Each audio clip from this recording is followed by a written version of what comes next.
Deuxième secret, la force. Donc, la force, on peut voir ça comme des flèches, tout simplement. Par exemple, vous poussez contre quelqu'un, donc vous émettez une force vers cette personne-là, et on va regarder nos deux flèches complètement à gauche.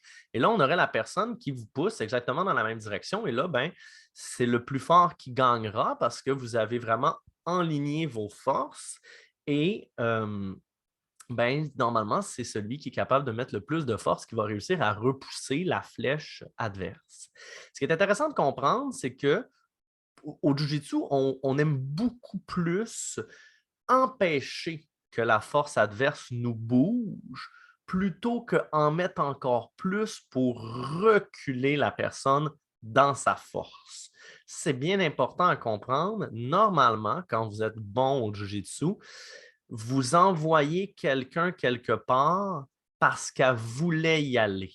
Donc, on verra un peu un fighter qui est un peu un bully de quelqu'un qui crush les autres dans leur force. Donc, la personne, elle pousse dans une direction et elle se fait complètement submerger de la force beaucoup plus grande de son adversaire.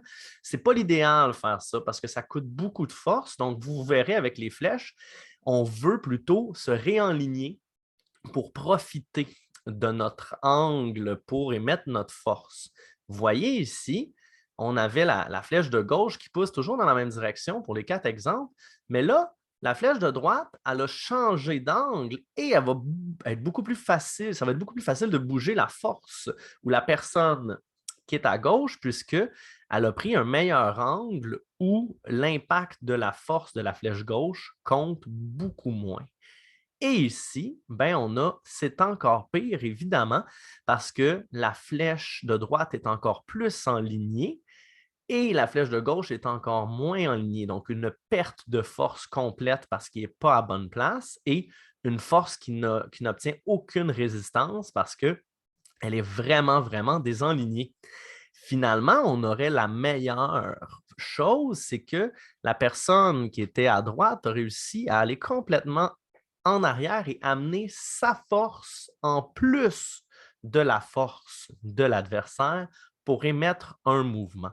On pourrait dire que ça, c'est vraiment la perfection. C'est ce que vous voulez toujours faire. C'est la fameuse phrase il utilise la force de l'autre contre lui-même. Ben là, on a l'exemple rêvé, c'est que la personne, elle faisait tout, par exemple, pour aller à droite et vous l'avez aidé à y aller parce que pour vous, c'était un bon plan et vous êtes capable de changer de position et de vraiment gagner ce petit combat-là grâce à la force de l'autre. Et tout ça, ce que ça fait, c'est que ça vous rend évidemment meilleur pour gérer les forces, mais ça coûte évidemment beaucoup moins d'énergie. Au début, et même, on est toujours obligé d'être à peu près dans tous ces exemples-là, mais évidemment, quand 90 à 100 de votre combat, c'est deux flèches qui se poussent, ça coûte cher en énergie et donc vos combats vont devenir de plus en plus difficiles. Et ça, ben, c'est parce que vous avez beaucoup d'énergie. Des fois, un ou deux combats, vous allez être complètement brûlé.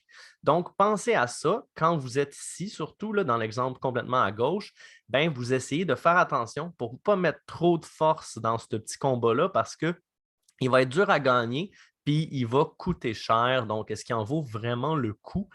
Et voilà, ça va vraiment vous aider à moins vous brûler et surtout mieux utiliser votre force.